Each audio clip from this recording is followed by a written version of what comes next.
Hello, how are we? Welcome to another edition of Up the Reds with me, Andy Canby. So, I didn't do a one for the Wolves game before we played them, or the one after. Um, Various reasons that I won't go into, but anyway, here I am. So let me just give you uh, my take on the Wolves game first before we get on to the Manchester United game and other things as well. So, yeah, Wolves a good. I thought it was a good result. I thought second half performance was really good. I watched the whole game back on LFC TV from start to finish. Yeah, there was a couple of nervy moments in the first half, but I don't think Wolves troubled us as much. I thought we were just like playing into their hands. It became a tit for tat first half performance from us, but in the second half, I thought um, we deserved to take the lead and effectively get the second goal. To be honest, I didn't think there was anything wrong with them.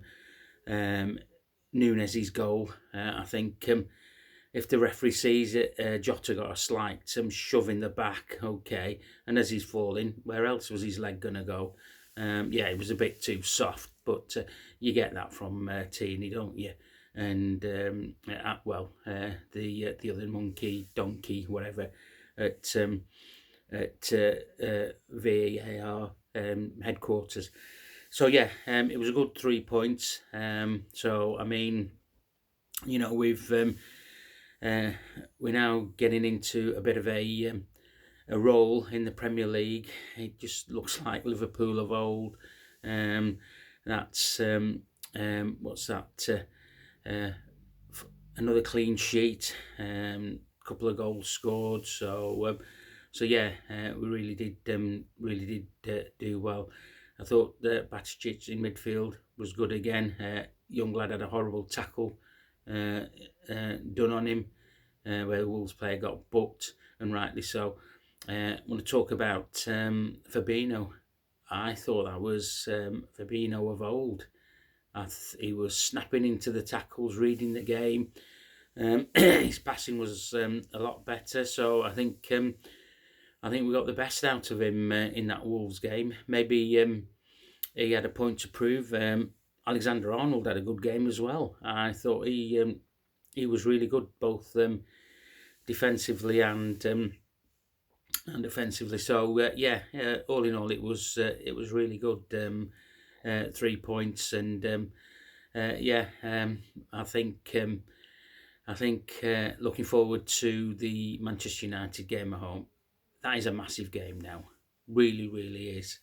3 points against them lot up the East Lancs Road would be really, really good. Yeah, they're firing on all cylinders and winning games, and they've seemed to hit a rhythm. A bit unstoppable at the moment, but it's Liverpool at Anfield. So yeah, it's the late kickoff. Atmosphere should be good. People have had a few bevies, so yeah, singing the songs, top of the voices. They'll be assisting the players through. What would I just mention in the Wolves game, by the way, when Jordan Henderson came on, I thought he was good as well, and I think he's been good in the last couple of games as well, Jordan Henderson. So we seem to have managed him to get back to some kind of peak, which is really good. Yeah, so also sorry about the Wolves game. Ibu, solid. Couple of iffy moments, but he's a no-nonsense defender. The ball goes if it has to go.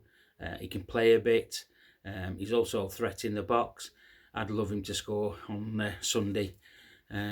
Yeah, just like Virgil did against Wolves. So, but yeah, and Simicas as well. I thought Simicas had a really good game at left back. He was up against one of the quickest players in the Prem, but defensively and offensively, I thought he was really good, and obviously he got assist as well. would I start him against Manchester United? I'd have no problems in him starting against Manchester United, if I'm honest. Robbo might have to be on the bench for me, because Tsimikas was defensive first, and then he was attacking them, when he had to. But all in all, that was good. Right, just getting back onto the Manchester United game. So I think I'd be looking to play Henderson, Fabinho, and young Stefan in the middle of the park. Up front, I would start obviously Nunes on the left hand side, maybe Jota and Salah. There are options now. I'd love to get Bobby into this team I think this game is made for him, for the type of role that he plays for us. The mood in the camp is upbeat, so we're now stringing the results together. The performances are slowly coming back together, although it's still a transition season. We've said that. As I make this, see, Newcastle got beat by City 2-0 today, so we're about 3 points off them now. If we get the 3 points, we go above them and go into 5th place, and we have to start chasing down the top 4. Will it happen? I'm not so sure yet. You know what? The Premier League is a tough league. Any little slip-ups or anything, we don't want to get that derailed, but we're heading in the right direction there. So just want to mention the under 19s. It's a team of under 18s to under 21s. They gone through to the next round of the youth Euro League game. They beat Porto on penalties 6-5. I watched the game. It was on BT Sport.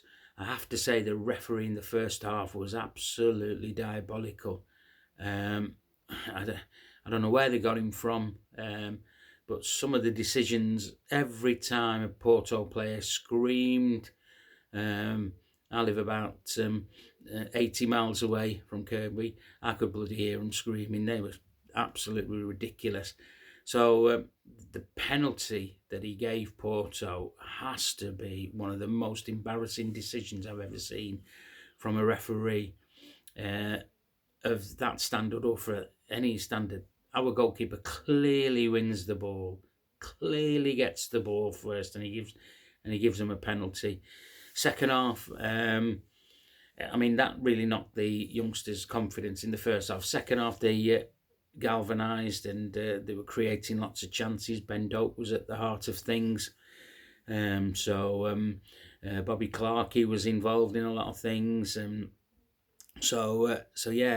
Corness, another player who's really doing well. He was doing things, and we got the equaliser.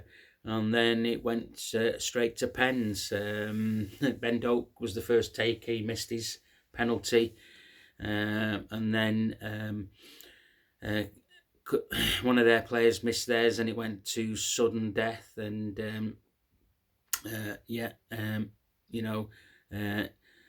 we won 6-5, and there was a bit of a ruckus at the end, a few fisticuffs, which wasn't very nice to see. I think young Kumas got sent off. For them, and there was a couple of Porto lads that got a red card. So the next round they play, I think it might be another Portuguese team. I don't know if it's Benfica or something like that, or Sporting, one of those two, but that'll be played in Portugal. So well done the Reds, young Reds there. Obviously the under 21s, as I speak, I don't think they played, apart from that 7-1 Mullin of Leicester. So if I'm wrong, please correct me. Okay. Yeah, so getting back to the Manchester United, that's going to be a really, really good. They will be thinking they can get something at Anfield for the first time in, 6 or 7 years, maybe longer than that. So yeah, they are in a rich vein of form, but teams come to Anfield in a rich vein of form and then they go away with nothing. So Jurgen will have the boys ready for that game. And as I say, we're now finding our rhythm. You know what midfielder I've just mentioned, but forward Mo Salah. He needs to play slightly narrower rather than staying out on the wing against United. And let's have the front three doing that, because we can get balls behind United and hopefully get a couple of goals for them. So any other news? Yeah. The legend that is Bobby Firmino, he is leaving us at the end of the season. He's told Jurgen that he won't be signing an extension. I would imagine that he's got a contract waiting from somewhere. I don't know, Qatar, Saudi Arabia, maybe Germany, maybe in Europe. I can't see him playing for another Premier League team, but there's a stupid rumour about that Indicali IDK knob that the amount of followers that he got and the amount of shite he spouts about Liverpool Football Club is unbelievable. He's saying today on one of his tweets that he's off to Newcastle. I believe that when I see it. It's not going to happen, that. He don't have to talk a lot of bullshit. I think he works in KFC or somewhere down south. So in between his shifts, he just spouts a bit of shite. He thinks he's in with the owners of FSG, and he meets them quite regularly. What an arsehole he is. Yeah, so Bobby, what a legend. Now, out of Sadio, Bobby and Mo, I think Bobby has been my favourite. He came to us in 2015. He was signed by Brendan Rodgers. He was 23 years old. We paid £29 million for him. Have we got our money's worth out of him? Too right we have. Under Jurgen Klopp, he's played, 436 times or something like that? I mean, something ridiculous anyway, that I've seen a stat. He's the most used player. It could be 236, I'm not so sure. It's the most used player under Jurgen Klopp's reign at Liverpool. Yes, it would be in the 400s, I'd imagine. But yeah, what a legend. What a legend he is. He has scored in games that he's rescued us from. He's probably been the Premier League's first false nine, if you can call it that. He wasn't an out-and-out striker, but he was bloody good at joining everybody in, from the midfielders to his two other compatriots in Mane and Mo. He scored some vital goals, Champions League goals for us. So yeah, he scored some wonderful goals for us. He's been fantastic, and just like Sadio, he goes with our best wishes. He's brought a lot of success to him. I mean, he was 23 when he came here, so in 2015, he's the other side of 30 now. So he's done absolutely. He's been a wonderful servant for the football club. on and off the field, you've never heard a murmur from him. He loves a good Insta. He loves a good Twitter with all his family and everything. So, yeah, he's been an outstanding player for us. And, yeah, he'll be missed. But we go on. We've got a crop of young lads in the squad in Darwin Núñez and Cody Gapco. Jota's in there. Will we sign another forward in the summer? Who knows what's going to happen in the transfer window in the summer? So yeah, he has. He's been absolutely terrific, and he's always going to be welcome back at Anfield for us. So right, that's it. So it would be nice Bobby coming on the pitch and scoring one on Sunday, wouldn't it? Just to please us all as Reds. So that's it from me on this one. I'll speak to you tomorrow after the game. Okay, so enjoy your Saturday night, whatever you're doing.